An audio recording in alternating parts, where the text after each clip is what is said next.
Boa noite, nobre cainita. É uma honra ter você em meus domínios. Eu sou Rodrigo Marajá e esse é o Alpha RPG. Então, galera, no vídeo de hoje a gente vai falar um pouquinho de como foi a sessão número 5 de Hermannstad, Transylvania by Night. Galera, a sessão número 4, ela terminou praticamente com os personagens dos jogadores indo se recolher, indo dormir. E na sessão 5, a gente retorna na noite seguinte, né? Mas antes de iniciar o jogo, eu tentei mexer de alguma forma com o psicológico dos jogadores. Então eu fiz alguns questionamentos. Por exemplo, eu perguntei para o Ramírez, o Ravenous: Ramírez, aonde você guardou o anel que você roubou do arcebispo? E o Cristo, né, que interpretava o Ramírez, ficou assim preocupado com a pergunta, né? Eu perguntei também para o Hardin: Hardin, Capadócios, aonde você deixou os pergaminhos que você recebeu da velha Biarga, aquela carniçal do clã Tremé? Aonde você colocou os pergaminhos antes de dormir? E ele também ficou muito preocupado, o Tássio ficou preocupadíssimo. E também perguntei para o Vicenzo Piromani, o Malcaviano. Perguntei para o Vitor: Vitor, onde é que o Vicenzo colocou aquela carta de amor que ele pegou naquela hora que o mensageiro da Tizinice, né, o Franz, que tem a face na nuca, naquele momento que ele deixou aquele bilhete cair, né, que o Vicenzo pegou o tal bilhete. Onde você deixou, Vicenzo? Onde você guardou essa carta? E a gente já inicia o jogo, né, tudo dessa forma para deixar os personagens, os jogadores, de certa forma, também bem preocupados já no início do jogo. Então, a gente começa com todos os personagens acordando, eles perdem um ponto de sangue e recuperam um ponto de força de vontade.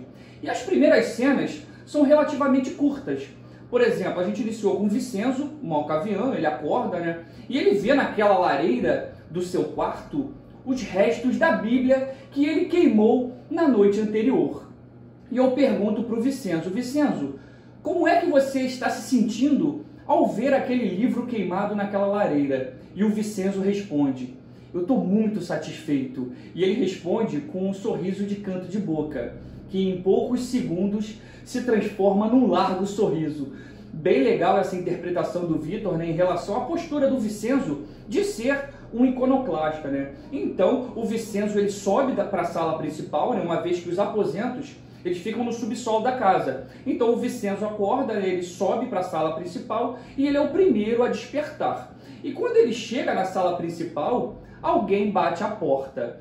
Ele vai atender a porta, né? E simplesmente quem está parado bem na sua frente é a sua senhora, a Irina Vlach, a iconoclasta. Ela dá um abraço forte no Vicenzo, né? Com muito entusiasmo e felicidade. E essa felicidade ela é recíproca. Eles começam a conversar algumas amenidades e Irina diz para Vicenzo que na noite passada ela mudou um pouquinho a decoração da igreja de Hermannstad, né? Claramente se referindo que ela que quebrou a tal estátua, que derramou o vinho no chão da igreja, ela também é uma iconoclasta bem fervorosa, bem viciada em destruir objetos religiosos, textos sagrados, esse tipo de coisa. E o Vicenzo comenta também com a sua senhora que se divertiu bastante com um certo livro católico e ambos começam a rir. Essa foi a primeira cena, né, a cena do Vicenzo, e aí a gente corta para a cena do Xerxes, o La Sombra. O Xerxes acorda, galera, e um dos seus criados vai até o seu quarto e avisa que o arcebispo quer vê-lo. Só relembrando, galera, o Xerxes, ele dormiu também no refúgio de Marusca, em um dos quartos ali na parte de baixo da casa, assim como o próprio arcebispo Ambrósio, tá? Então o Xerxes, ele vai até o quarto de Ambrósio, o seu senhor, né? E nesse momento o arcebispo está arrumando as suas coisas para poder partir e seguir viagem. Então, quando o Xerxes ele entra no aposento do arcebispo Ambrósio Luiz Monsada, o seu senhor, ele então abraça o Xerxes, né? O Ambrósio abraça o Xerxes e ele diz que está muito orgulhoso do jovem La Sombra. E diz que ele está muito feliz o quanto o Xerxes fez o clã La Sombra ser tão importante em Hermannstad, deixando claro ali essa relação, né, de senhor e cria nessa cena. E o Ambrósio, ele pede que o Xerxes o escolte, que o acompanhe até a fronteira de Hermannstad e Seores, E o Xerxes prontamente aceita, né? Claro, meu senhor, é claro que eu te protejo, é claro que eu te escolto. E eles então sobem para a sala principal para que o arcebispo possa se despedir da príncipe Marushka. Então essa foi a cena do Xerxes e a gente muda para a cena do Ramires, o Ravenous. Então o Ravenous ele desperta e é muito interessante, galera, que o Ramires, mesmo estando na casa da príncipe, ele fica usando roupas de ficar em casa, né, roupas bem despojadas, bem à vontade.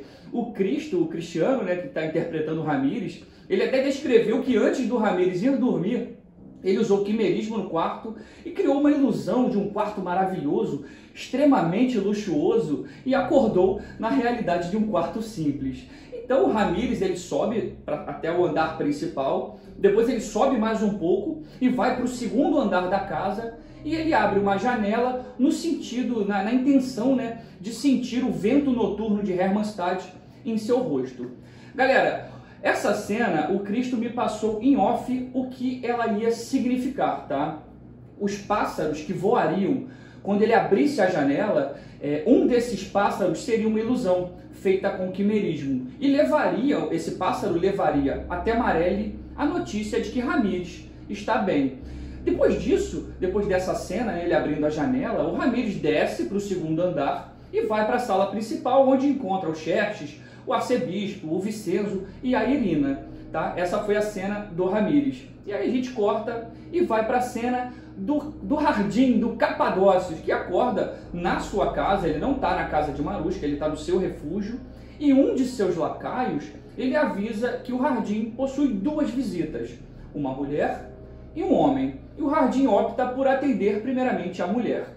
Galera, é a velha Biarga. Então o Hardin, por favor, me acompanhe, convida a velha Biarga para que eles vão até o calabouço do Capadócio para poder conversar com tranquilidade. E ela fala com o Hardin sobre os pergaminhos, né? Diz que um de seus mestres, o mestre Celestin, quer se encontrar urgentemente com o Capadócios. Então, com certeza, o Capadócio já entendeu ali que o Celestin vai cobrar também alguma coisa ou vai pedir alguma ajuda. E a Biarga, então, a velha, ela dá um papel com o endereço aonde fica o refúgio dos Tremé. A velha Biarga, galera, ela também conta para o Hardin que os Tremé tiveram muito êxito no primeiro plano posto em prática. A boneca amaldiçoou Xerxes apenas para que Gabor pudesse curá-lo e ganhar assim a confiança do clã La Sombra. Ela lembra a Hardin que Gabor está na lista daqueles 5 Tremé que estão em Hermannstadt nesse momento. A velha vai então embora, e então a segunda visita entra. Galera, a segunda visita é o Padre Bento, é o padre de Hermannstadt. E ele já chega dizendo para o Hardin que a sua igreja foi vandalizada, derramaram vinho no chão, derrubaram uma estátua religiosa, e o Hardin pergunta, qual estátua quebraram? E então o Padre Bento diz, simplesmente quebraram a estátua de São Dustano.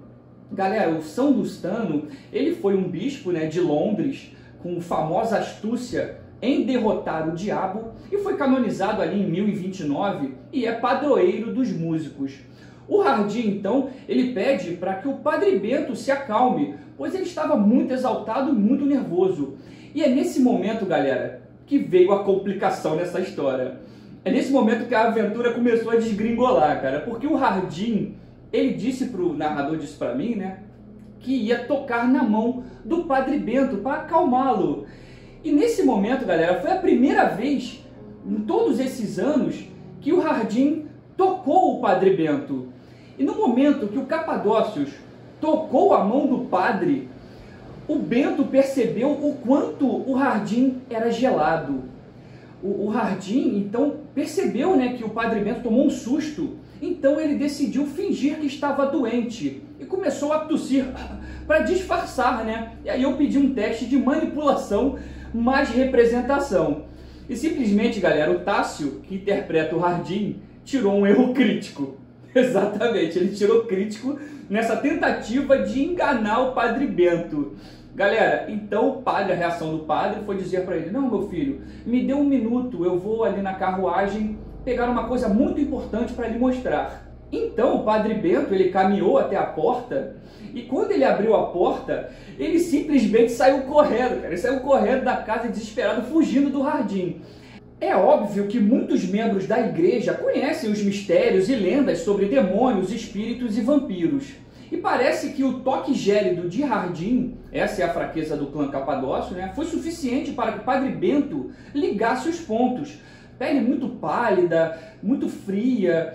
O Jardim só sai à noite, sempre eles se encontram à noite, nunca durante o dia. Então o Padre Bento ligou os pontos. Então o padre saiu correndo pela rua, né, desesperado, e o Jardim decidiu correr atrás dele. Decidiu piorar a situação. Mas o velho Jardim, ele é muito velho, ele tem destreza 1. Então o Tássio decidiu bufar 3 pontos de sangue em destreza, né? E aumentou a sua velocidade de forma surpreendente. E dessa forma assustando ainda mais o Padre Bento, que acabou tropeçando e caindo no chão de terra, se sujando todo. E nesse momento eu cortei a cena para deixar o Tássio pensar um pouquinho o que faria, né? E fomos para a cena do Montrach, o toreador, que desperta, né? E logo que ele desperta na sua residência também, né? O Montrach está no seu refúgio e ele percebe a presença já bem cedo de Nicolas e Joaquina, os outros 2 toreadores da cidade. E eles já estão na sua casa, mas logo o Montrach se lembra que eles estão ali tão cedo, de certa forma, pois hoje é dia do culto da Sociedade Rosas de Caim. Então, eles 3, né, mais alguns mortais, vão para uma sala anexa, bem reservada, que fica dentro da estufa, lá onde o Montrach ele pode descrever como é que o culto acontece, né? E aí, nesse momento eu peço para o Fernando, que interpreta o toreador, que ele descreva para a gente como é que se dá o tal culto, né? E ele diz que o culto lembra muito uma reunião do AA, do Alcoólicos Anônimos, onde todos se sentam em cadeiras, formando um círculo, e todos podem falar sobre suas bênçãos, suas conquistas concedidas pela grande Ariquel, a Star, né? Inclusive Montrach, ele conta sobre os avanços, ele conta para os outros membros da sociedade, né? Ele fala muito que os seus objetivos estão sendo alcançados. E sobre também a ajuda que Zélios, o Nosferatu, está dando a ele, né? Trazendo o mestre Mateus e o bispo Maurice, sem contar que a parte da matéria-prima para poder fazer a tal fonte, o mármore também já está a caminho e será entregue em Hermannstadt em poucos dias. A Joaquina, ela fica maravilhada. O Montrach percebe nos olhos de Joaquina o quanto ela é tão fervorosa e até mesmo fanática pela causa. Montrach, inclusive, diz que Zélios já está convidando os nobres, os mais ricos de Hermannstadt, para uma exposição a fim de angariar fundos. Fundos esses que vão financiar a obra da fonte e um presente para a Príncipe Maruska, né? É muito legal, galera, essa coincidência, né, de certa forma, do Zélios ser um arquiteto e do Montrach ter esses objetivos de construções, né? Então, na maioria das vezes, o narrador, galera, ele ignora esses detalhes dos backgrounds dos personagens e se foca muito na trama que o próprio mestre criou. Então, olha só, fica uma dica aí para vocês, tá, galera? Sempre prestem atenção nos backgrounds que os jogadores criam para os seus personagens. Geralmente, esses detalhes são importantíssimos, até mesmo para engajar os jogadores na história que vocês estão contando juntos, tá? Galera, no final do culto, o Montrach e todos os seus companheiros de culto, né, eles saem da sala e vão até o jardim para poder conversar. E nesse momento, o Montrach percebe que suas orquídeas estão totalmente destruídas, totalmente pisoteadas. Então o Montrach, percebendo que tem algo errado, ele grita: todos para dentro, todos para dentro! E chama por Mr. Bigfoot e Sir Albert. Sir Albert, Bigfoot, cadê vocês? E nenhum dos dois aparece. Mesmo ele usando a presença nível 4, que é a convocação, nenhum dos dois aparece. E o Montrach começa a ficar preocupado, né? Ele aguça os seus sentidos e percebe que lá no fundo do jardim, ele percebe a presença de um homem sentado em uma pedra. Um homem ameaçador. Galera, é o bufão, o bobo da corte, que retornou e está com uma faca na mão. E ele diz para o Montrach: eu posso entrar também? E ele vai caminhando em direção ao Montrach bem devagar. Quando o bufão chega bem perto do Montrach com aquela faca na mão, o Montrach usa transe, presença nível 3. E então ele diz: "Que bom que você veio, meu amigo. Seja bem-vindo." E essas palavras deixam o bufão confuso. O bufão ele começa a se lembrar que lá na casa de Marushka, o Montrach disse que bastaria um pedido de desculpas e que estaria tudo bem, sobre aquele erro, né, dele ter acertado a nuca do Montrach com a adaga lá naquela festa de recepção ao arcebispo. Então o bufão ele fica confuso, ele meio que trava, e do seu nariz sai aquela tal mosca que havia entrado debaixo da sua pálpebra. A mosca sai. O Montrach então pergunta: "Qual é o nome? Qual é o seu nome, bobo da corte?" E o bufão diz: "Meu nome é George." E eles vão caminhando, como que vão entrar na casa do Montrach. E então o George, o bufão, ele diz: "Eu estou com tanta fome." Então o Montrach, ele morde o próprio pulso, aquele sangue verte, e ele oferece ao bufão: "Beba, meu amigo." E o bufão, vendo aquele sangue, ele não entende muito bem o que aquilo significa. E aí eu cortei a cena e a gente voltou para a cena dentro da casa da príncipe, lá na casa da Marushka. Galera, no momento em que o Ramírez chega na sala, o Ravenous, ele se apresenta para Irina Vlach, a senhora do Malkaviano, e a cumprimenta de forma bem galanteadora, né, como é o Ramírez. Eles começam a conversar e ela conta que foi convocada por Marushka para reforçar a coterie junto, né, ao problema, à batalha que está iminente de acontecer contra a Tiziníssima Arelle. É por isso que ela está ali. E ela ainda complementa que, além dela, um outro cainita também reforçaria o grupo. E, por coincidência, é um membro do mesmo clã do Ramírez. E aí, nesse momento, galera, que eu fiz um flashback com o Cristiano Cristo.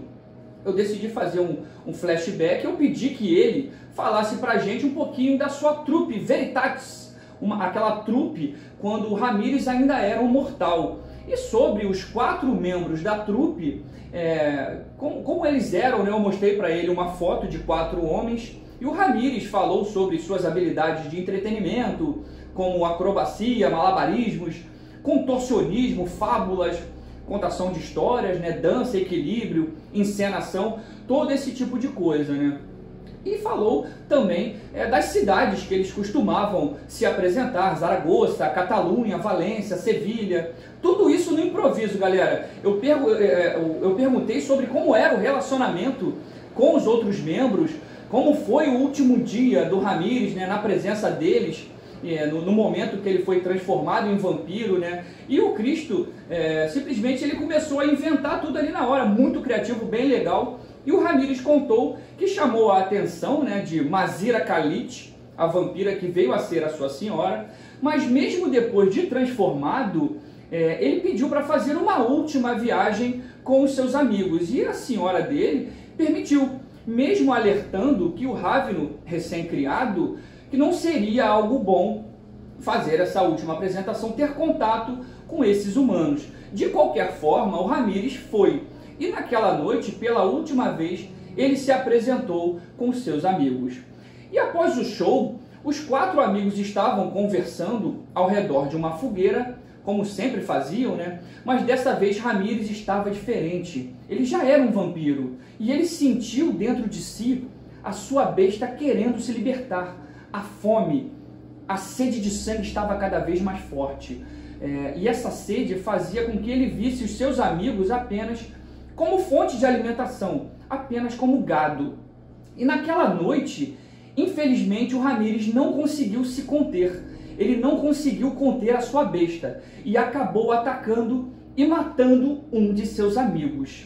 E aí, daquela imagem que eu mostrei para o Ramírez, que ele escolheu ali aleatoriamente, foi tudo improvisado, galera. Foi tudo realmente ali bem no improviso, eu não tinha combinado nada.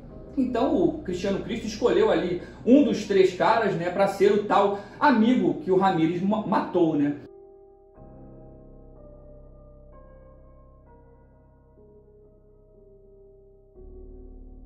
Então o Cristiano Cristo, ele escolheu ali um dos 3 beleza, ok, esse foi o amigo que você atacou e que você matou, e a gente retornou a cena desse flashback para a cena da atualidade, a cena em que todos estavam ali na casa de Marushka. E de repente a porta se abre.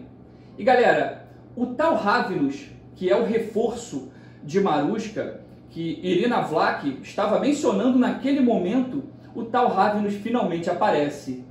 E o Cainita, galera, que apareceu na porta, não era ninguém mais, ninguém menos de que Lohan, o Implacável, o tal amigo que Ramírez podia jurar que havia matado há séculos atrás.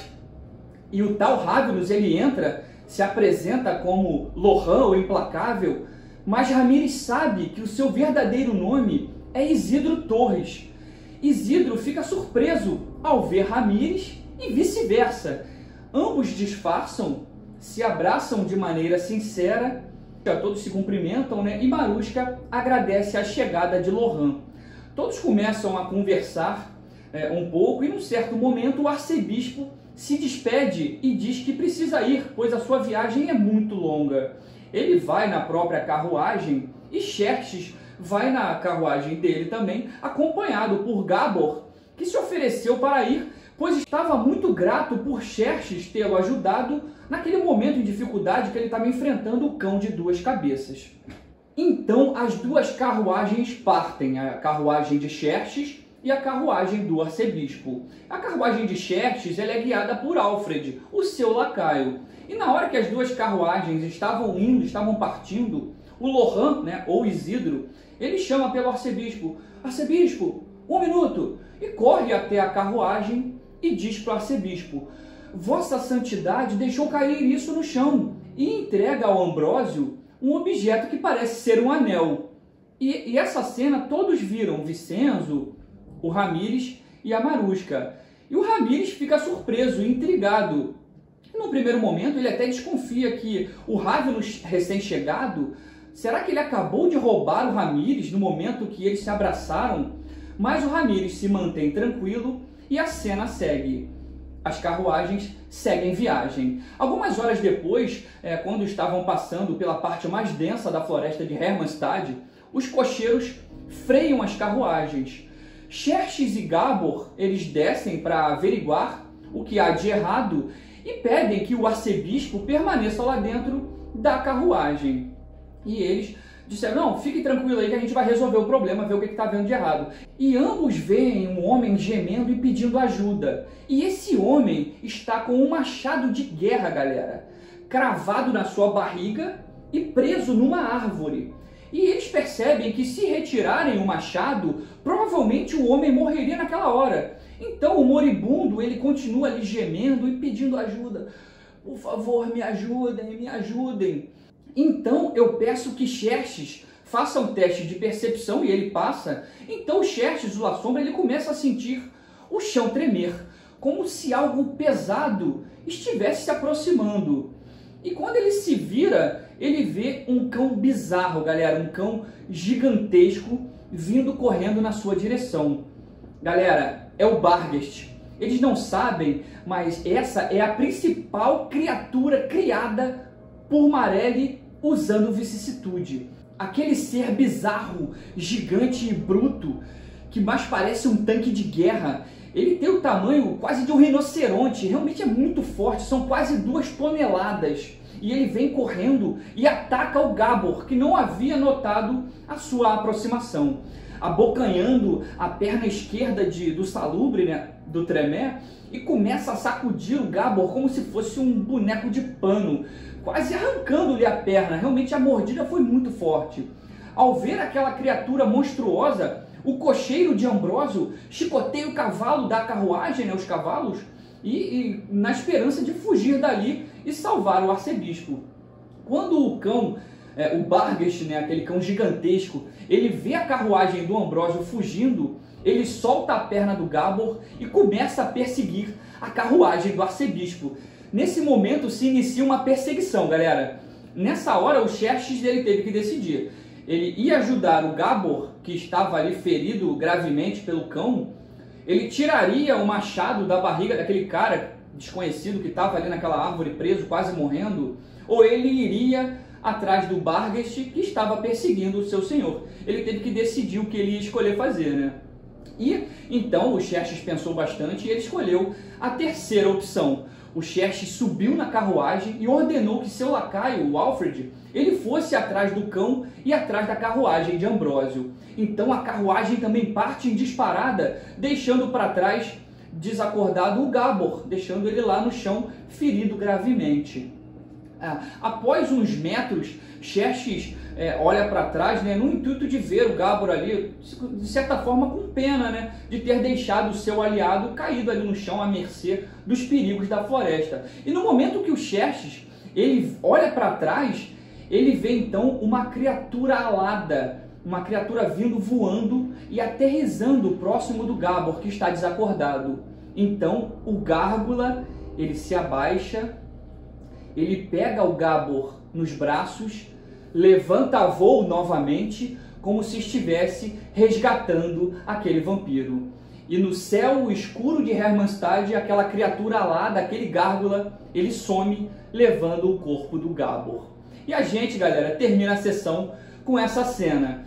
Será que o Xerxes vai conseguir ajudar o seu senhor? Será que o Padre Bento, o que vai acontecer com o Padre Bento e o Hardin? Qual será a ação do Hardin? E o Bufão, ele vai beber o sangue do Montrak? O Lohan, o implacável, será que ele roubou o anel de Ramírez? Será que ele guarda alguma mágoa do Ramírez tê-lo atacado naquela época, quando ele ainda era um mortal? Galera, todos esses detalhes a gente confere na sessão número 6. Muito obrigado, tá, galera? Espero que vocês tenham se divertido bastante com essas cenas, né, essas descrições de como a crônica está se dando, né? Então, não se esqueçam de dar o like, por favor, se inscrever no canal. Galera, fortaleçam a gente. A gente que tenta criar um pouquinho de conteúdo sobre RPG, sobre vampiro, é muito importante um comentário, vocês compartilharem o nosso conteúdo nos grupos do Facebook, né? Nas páginas sobre RPG, sobre vampiro, importante para que a gente continue trazendo conteúdo. Um abração, obrigado mesmo, galera, valeu e a gente se vê no próximo vídeo. Tamo junto, fui!